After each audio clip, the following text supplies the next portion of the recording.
Bismillahirrahmanirrahim. Assalamu alaikum, dear students. This session is about the procedure in task-based language teaching. I hope and expect by the end of this session you would have some know-how of the procedures that are used in a task-based language teaching classroom. Well, my dear students, to give you an example from Richard's 1985, I would say that in a task-based language teaching program, examples come from a language program that contained a core component built around certain tasks.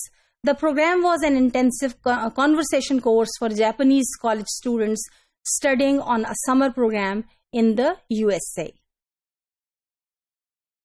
Needs analysis helped in identifying target tasks that the students needed to be carried out in English language in that particular context, which included various kind of tasks. For example, basic social survival, transactions, face-to-face informal conversations, telephone conversations, interviews on the campus, and service encounters. And for performing these tasks and learning the language for the performance of these tasks, the following format was developed for each role play task.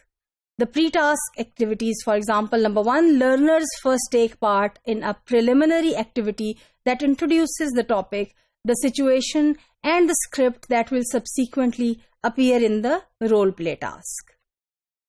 Such activities are of various kinds, including brainstorming activities, ranking exercises, or problem-solving tasks.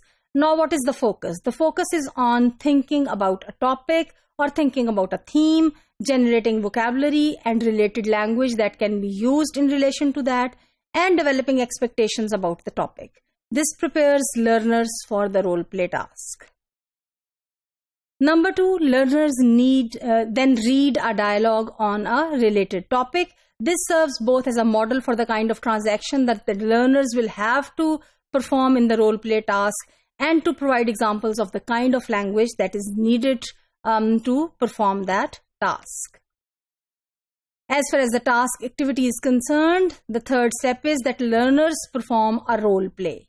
Now the students work in pairs with the task and they are given cues that are needed to negotiate the task. As far as the post-task activities are concerned, learners then listen to the recordings of their native speakers' performance, the same role play task that they themselves practiced. And they make a comparison between their own performance, that is the linguistic performance, and the native speaker's linguistic performance while, performing the same task. So this gives them some idea of the, appropriateness or the level of the accuracy of the language that they use.